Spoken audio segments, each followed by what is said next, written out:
হযরত আবু বকর আল্লাহর নবীজিকে ডাক দিয়ে বলল, গো আল্লাহর নবীজি, আপনার সাহাবা আমি হযরত আবু বকর চলে এসেছি নবী গো, আপনি আর কান্না করবেন না। বিশ্ব নবী আমার হাউমা করে বাবজি কেঁদে যায়। আবু বকরের বাবজি কথায় বাবজি সাড়া দিল না, আবু বকরের ডাকে বাবজি সাড়া দিল না। হযরত আবু বকর ডাক দিয়ে বললেন, গো আল্লাহর নবীজি শুনে নেন, আজ এক নাই দুই নাই, ওগো আল্লাহর নবী আপনি উম্মতের জন্য যখন এমন ভাবো কান্না করছেন নবী, ওগো আল্লাহর নবীজি শুনে নেন, আমি দুনিয়াতে আপনার কলেমা পড়ে যতদিন আমি ইসলাম গ্রহণ করার পর যতদিন আমি ইবাদত করলাম, যত নেকি অর্জন করলাম, সমস্ত নেকিগুলো আপনার উম্মতে মুহাম্মদকে দিয়ে দেব। আপনি সিজদা থেকে মাথাটা তুলুন। নবী আমার সিজদা থেকে মাথাটা তুলে নাই।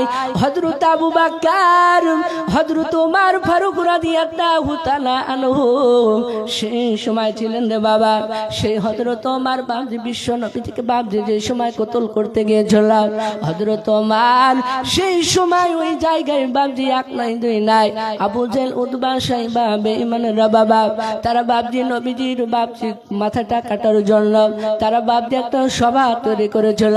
সেই মাহফিলে আওয়াজ দিয়ে বলেছিল, নবীজির মাথাটাকে কাটতে পারবে বলা। সেই সময় ওমর হাত ওখানে উঁচু করে বলেছিল, ওগো আমাদের নেতারা, সেই নবী মুহাম্মদের মাথা আমি কেটে আনতে পারবো। সাহাবারা বাবজি বেঈমানরা ডাকতে বলো, ওমর ছাড়া কাউরি দ্বারা সম্ভব হবে না। সেই ওমর বাবজি বিশ্ব নবী আমার নবীজির মাথাটা বাবজি কাটতে যাবে রে বাবা, একজন সাহাবা কিতাবে নাম লিখেছে বাবা, বিশ্ব নবীর জীবনীতে বাবজি লেখা আছে, ওই সাহাবার নাম নাইম ইবনে আব্দুল্লাহ, কেউ বলেছে বনি নাইম রাদিয়াল্লাহু তাআলা আনহু, আর একজন সাহাবার নাম এসেছে সাদ বিন ওয়াক্কাস রাদিয়াল্লাহু তাআলা আনহু। তিনি রাস্তার বাবজি ধারে বাবজি দাঁড়িয়েছিল। সেই সময় ওমর ওই তরোয়ালটা নিয়ে যাওয়ার পরে তরোয়ালটা নিয়ে বাবজি নবীজির মাথা কাটার জন্য বাবজি রাস্তা দিয়ে চলে যাচ্ছিল। আর সাদ বিন ওয়াক্কাস ডাকতে বলে, ওরে ওমর বলো বলো তরোয়াল নিয়ে তুমি এই কোথায় যাচ্ছ বলো। ওমর বলে, ভাই শুনে নাও, ওই নবী মুহাম্মদের আমি মাথাটা কাটতে যাচ্ছি, শুনে নাও। সেই নবীজি নিজের কলেমার দাওয়াত চারিদিকে যাচ্ছে, শুনে নাও, সেই নবীজির মাথা কাটার জন্য আমি যাচ্ছি। সাদ বিন ওয়াক্কাস রাদিয়াল্লাহু তাআলা আনহু ডাক দিয়ে বলেন, ওমর ওরে ওমর নবীজির মাথা কাটতে যাচ্ছ, নবীর আত্মস্বজনের বাবজি তারা যদি জানতে পারে তোমাকে ছাড়বে না। সেই সময় ওমর ডাক দিয়ে বলেছিল, রে সাদ বিন ওয়াক্কাস শুনে নাও, আজ এক নাই দুই নাই, নবীজি কি তুমি নবীর ভক্ত হয়ে গেছো নাকি বলো। সেই সময় ওমর আওয়াজ দিয়ে বাবজি বলেছিল, এই সাদ বিন ওয়াক্কাস তোকে আমি এখনই তরোয়াল দিয়ে মেরে দেব। সঙ্গে সঙ্গে তরোয়ালটা যখন আপনার বের করলাম, সেই সময় সাদ বিন ওয়াক্কাস ডাকতে বলে, ওরে ওমর ওরে ওমর আমাকে মারার পূর্বে তোমার বোন ফাতেমা আর খাব্বাবকে তুমি আগে সামলাও। বলে, কি হয়েছে বলো। খাব্বাব আর ওমর ডাক দিয়ে বলে, হযরতে সাদ বিন ওয়াক্কাস ডাক দিয়ে বলে, ওমর শুনে নাও, তোমার ভাই আর তোমার বোন ফাতেমা বিশ্ব নবীজির কলেমা পড়ে ইসলাম গ্রহণ করেছে। জোরে সোরে বলুন সুবহানাল্লাহ। সেই সময় ওমর বাবজি নিজের বাবজি বোনের কাছে বাবজি গিয়েছিল। অনেক বাবজি বড় ঘটনা রে বাবা। সেই জায়গায় যাওয়ার পর দরজার গুড়িতে যখন বাবজি যে সময়ে দাঁড়িয়ে থাকলো, কোরআনের বাবজি আয়াতটা বাবজি ওমর শুনতেও পেয়েছিল বাবা। সেই সময় ওমর আওয়াজ দিয়ে বলেছিল, বোন দরজাটা খোলো। হযরত ওমর ফাতেমা তো জোহরা দরজাটা বাবজি খুলতে একটু বাবজি দেরি হয়ে গিয়েছিল। সেই সময় ওমর বাবজি দরজায় বাবজি আওয়াজ দিয়েছিল। আওয়াজ দেওয়ার পর ওই দরজাটা বাবজি যখন খুললো, খোলার পর দেখলেন বাবজি আল্লাহর নবীজির সাহাবা বাবজি হযরতে খাব্বাব রাদিয়াল্লাহু তাআলা আনহু ছিলেন, ফাতেমা ছিলেন। ওমর ডাক দিয়ে বলে, বোন ফাতেমা বল বল নবীজির কলেমা পড়ে কি তোরা ইসলাম গ্রহণ করেছিস বল।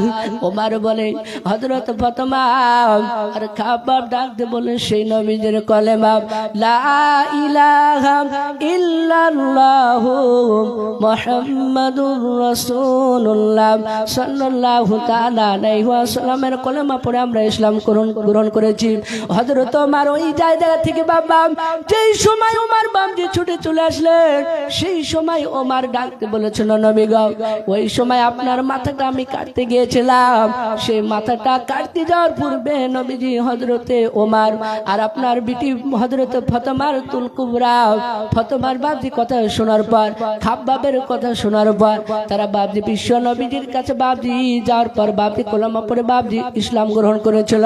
বাবজি আমার সোনা লালেরা আল্লাহর নবীজির কাছে কলমার বাবজি যখন পড়লেন, সেই সময় নবী আমার দোয়া বাবজি করেছিলাম, ওগো মাওলা, যেই ভাবু উমার আর আবু জেল জি উঠে পড়ে লেগেছে, আল্লাহ যোজনের দ্বারায় যাকে তুমি ইসলামের উপকার হবে তাকে তুমি মুসলমান বানিয়ে নাও।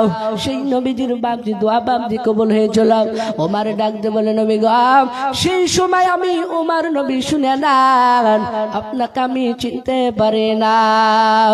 ওগো আল্লাহর নবীজি, আপনি সেজদা থেকে মাথাটা আপনি তুলুন।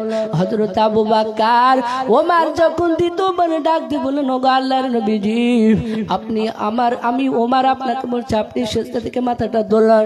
আল্লাহর নবী সেজদা থেকে বাবজি মাথাটা তুলেন না। উম্মতের জন্য উম্মতি বলে কান্না করছে। এই উম্মতের কি হবে, এই উম্মতের কি হবে?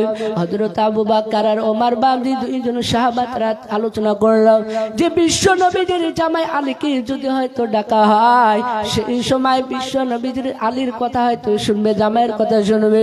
আল্লাহর নবী জনাবে মুহাম্মদ রাসূলুল্লাহ সাল্লাল্লাহু তাআলা আলাইহি ওয়াসাল্লাম সঙ্গে সঙ্গে হযরত ফাতেমা আর আলীকে বাবজি ডাকা হলো। নবীজির দুটো বাবজি আপনার লাতি ছিল, হাসান এবং হুসাইন, তারাও বাবজি চলে আসলো। আলী রাদিয়াল্লাহু তাআলা আনহু নবীজিকে সালাম জানানোর পর ডাক দিয়ে বলেন, ওগো আমার আব্বা, আপনি সেজদা থেকে মাথাটা তুলুন। বিশ্ব নবী বাবজি সেজদা থেকে মাথা তোলেন নাই। এই বাবজি উম্মতের জন্য কান্না করে যায়। আল্লাহর নবীর সঙ্গে সঙ্গে ফাতেমা জোহরা তিনি ওই উম্মতের জন্য সঙ্গে সঙ্গে ফাতেমা ডাক দিয়ে বলো, ওগো মাওলা, আমাকে তুমি দুটো সন্তান দান করেছো, হাসান এবং হুসাইন। ওগো মাওলা, শুনে নাও, আমি তোমার দরবারে হাত তুলেছি। তুমি তো কোরআনে বলেছো, ফাযকুরুনি আযকুরকুম ওয়াশকুরুনি ওয়ালা তাকফুরুন। তুমি বলেছো, বান্দা তোমরা আমাকে স্মরণ করো, আমি তোমাদেরকে স্মরণ করব। ওগো মাওলা, দুটো সন্তান ছাড়া আমার কিছু নাই। ওগো মাওলা, আমার সন্তান দুটো আমার আব্বা জানের উম্মতের জন্য আমার সন্তান হাসান এবং হোসাইনকে তোমার রাস্তায় আমি কুরবানি করে দিলাম। জোরে বলুন সুবহানাল্লাহ। সেই নবীজি এই উম্মতের জন্য তার বিটি ফাতেমা জোহরা নিজের সন্তানকে বাবজি এই আমাদের জন্য নবীর উম্মতের জন্য, আপনি আমি নবীজির উম্মত, সেই উম্মতের জন্য বাবজি ফাতেমা জোহরা বিশ্ব নবীজির কলিজা টুকরা বিটি নিজের সন্তানকে বাবজি আল্লাহ রাস্তায় বাবজি তারা কুরবানি দিয়েছিল। সেই নবীজিকে আমরা কি ভালোবাসবো না? হাত তুলে বলেন, নবীজির সুন্নত প্রতিটা সুন্নতের উপরে আমল করব বলেন ইনশাআল্লাহ। আমরা সকলে জানি বাবজি খাওয়ার সময় বাবজি একটা দস্তরখানা বিছানো হয়, আমরা বাবজি সেগুলো আমল করি, আমরা সকলে মানবো ইনশাআল্লাহ।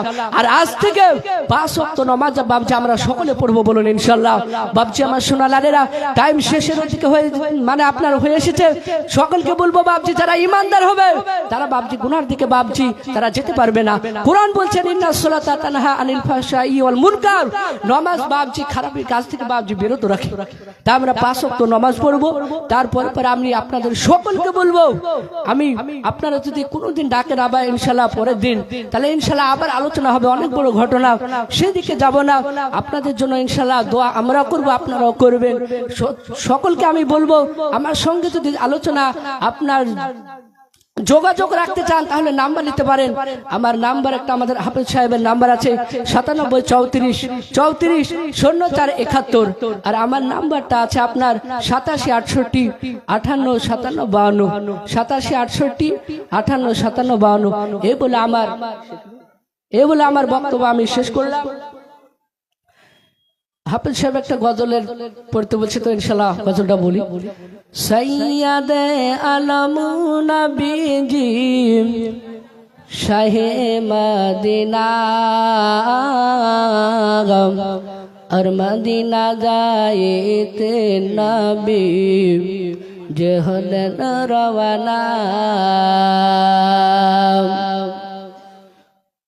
সৈয়দে আলম নবীজি শাহে মদিনা আর মদিনা যাইতে নবী যে হলেন রওয়ানা ওরে কাফের মক্কাবাসী নবীজিকে মারবি বলে ওই যে ঘিরে বসলি